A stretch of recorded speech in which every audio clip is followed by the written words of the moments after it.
Good morning. Here we are with John and Adam talking about mortgage information that you need to know. This weekend, I did a little surprise live feed. I was talking about, an issue that a lot of people run into, which is employment history or lack thereof.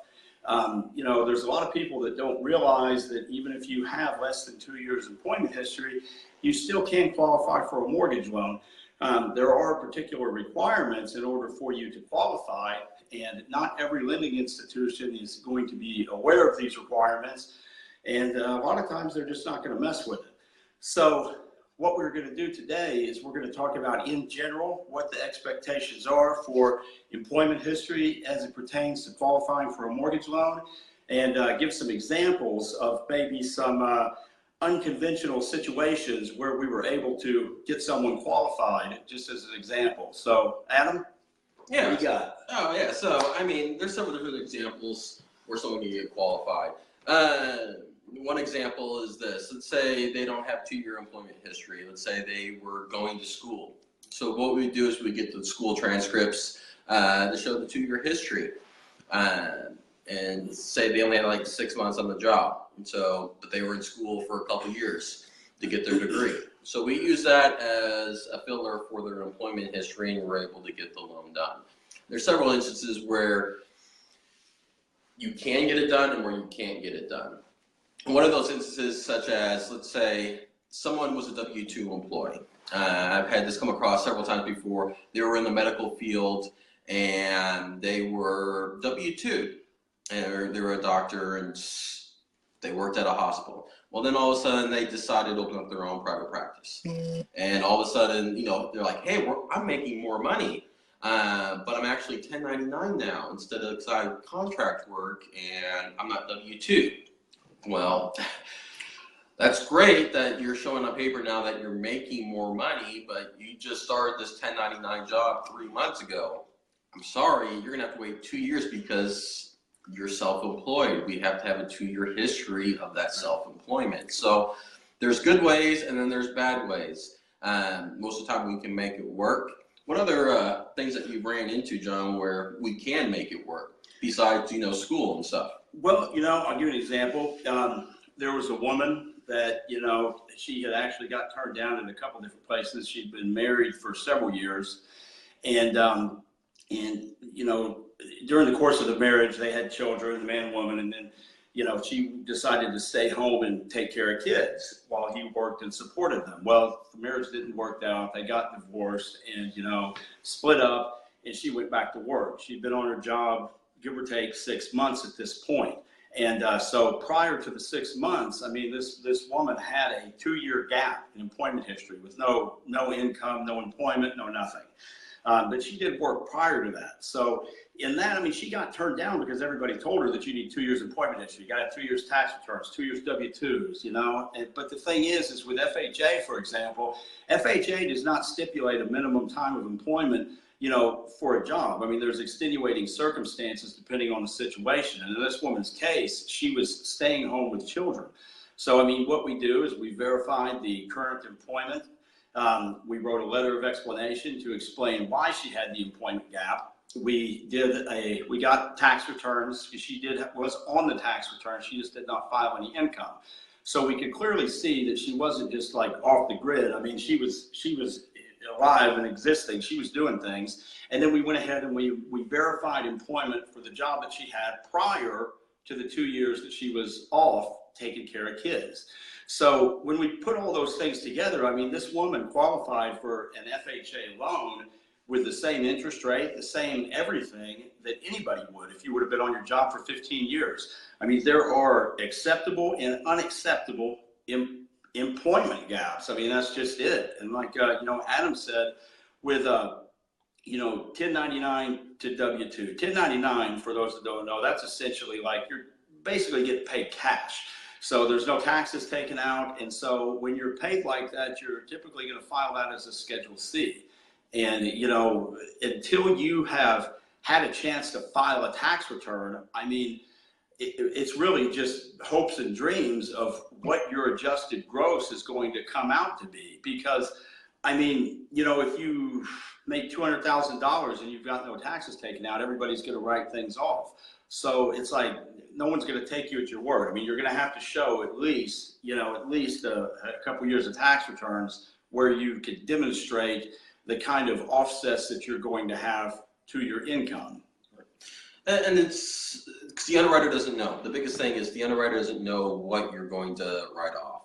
They don't know if you're going to write off the whole $200,000 and you show zero income, or if you're going to just write off $50. Well, yeah, I mean, it's you can't just guess on an income, especially like that, and that's why they have to have the 2-year history on those self-employed individuals. Yeah, and be mindful of that, because it's like, I mean, in our society, I mean, everybody knows it's like, hey, you're real smart and everything if you can get out of paying taxes. It's like, wow, look at my tax return. I made $200,000 last year, but it says I only made $25,000. Man, I didn't have to pay hardly any taxes.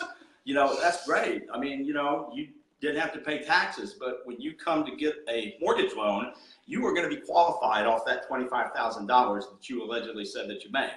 Yeah. So, I mean, for a lot of people, you know, they're living in a $500,000 house, you know, starting out their income with, you know, $400,000 or $500,000 for the year, and by the time that they wind up at the end with the adjusted gross, they're at, you know, less than $50,000. I mean, that's what you're qualified off of. So, you know, be mindful of that. If tax time is coming up, you know, this year, I mean, if you are in the market to buy a home, and you know, you may be questionable about your debt to income ratio, I would really suggest, you know, get a hold of Adam or myself, and, you know, we're not tax professionals. I'm not an accountant. I'm not a CPA. I don't do people's taxes, but I can tell you what is required from my point of view.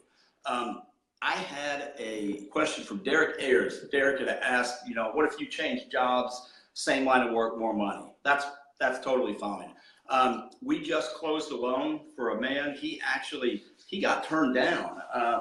You know, Jared DuRoy, you know, he had got turned down by the previous lender because he had told them that he was in the process of switching jobs, you know, before the loan closed.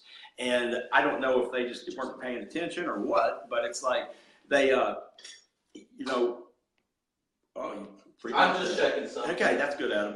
So anyways, he actually changed jobs in the middle of the process. And the other thing that's crazy about this is this guy that changed jobs, he was actually a commission employee. He had 3 different commission-based jobs in the past 2 years, but they were in the same industry, same type of work, and he was making more money at each place that he went to. There's a lot of mortgage lenders that in that situation, they're going to say, well, if you're not on the same job for the past 2 years and you make commission or overtime or whatever, you can't qualify. We can't use your commission. We can't use your overtime. That's not true. That may be true for a particular lending institution. It's not true for the blanket of FHA guidelines, because once again, you know, we closed this guy. He had 3 different commission type jobs in the last 2 years. We took the average for all the jobs together. And, you know, we made a case for this guy. So he had 3 commission jobs in the last 2 years and switched his job in the middle of the loan application. So if you're switching jobs, I mean, it is never preferable to change a job while you're in the middle of a loan application. But, you know, if you let us know what's going on, you give me a chance to, you know, represent you and explain this situation, you can make it work. I mean, we just have to know what's going on. So, yeah, I mean, you can switch jobs. Like I said, not preferable. Everybody that's listening to me that I might be doing a mortgage loan with right now, don't go switch your job just because I told you to. Keep your job, but if you do have to make an employment change, then, you know, it is possible to do and still be able to qualify, definitely. What I always say, and John said like a trigger word for me that kind of hits my head when he says trigger, you know, represent you. One of the things I tell a lot of realtors and tell a lot of customers is that me and John, we have a lot of years experience. And so we're really cool. So, yeah, cool too. So yeah, whenever you have, when you're looking for a mortgage professional, somebody's going to get your loan done, and especially if there's some hiccups throughout the file, it's kind of like comparing us to an attorney. If you're in a ton of trouble, say you're getting, you know, going on trial for murder, do you want the public defendant? Now you're using my. You want that public defendant? Yeah. Or do you want that? Cochran. Yeah. Exactly. I mean, That's not to say we're going to get you out of murder. yeah, we're not saying that. We're not saying that. But you're gonna want a guy who knows what he's doing and can guide you through this process and make sure that this loan gets closed. Yeah.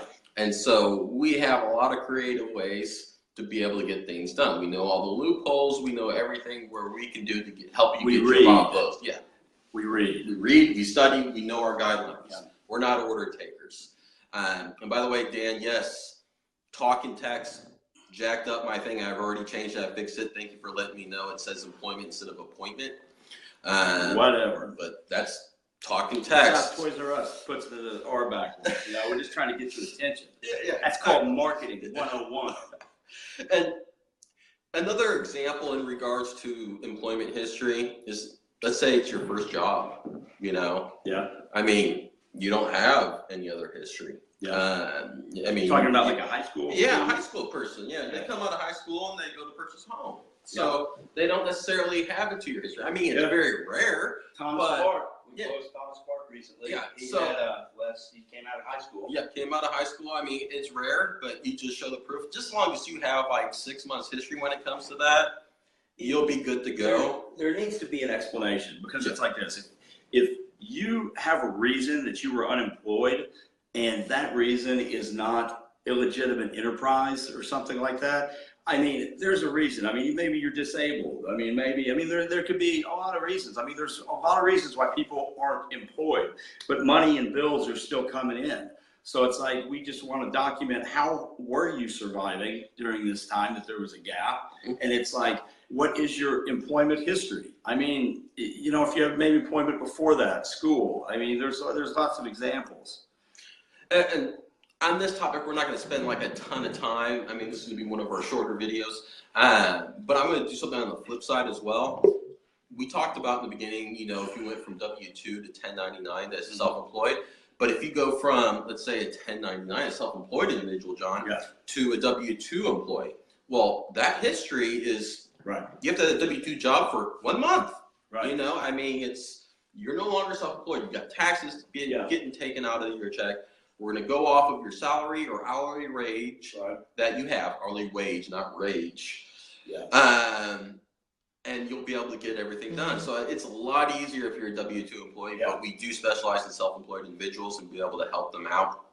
So, you know, I can't say this enough. You know, when people go to one lending institution and they get turned down, I mean, just because you got turned down for an FHA loan at, for example, BOK, which BOK is great. Chad McGee, hey, you know, great guy, great branch manager, throws out some good loans.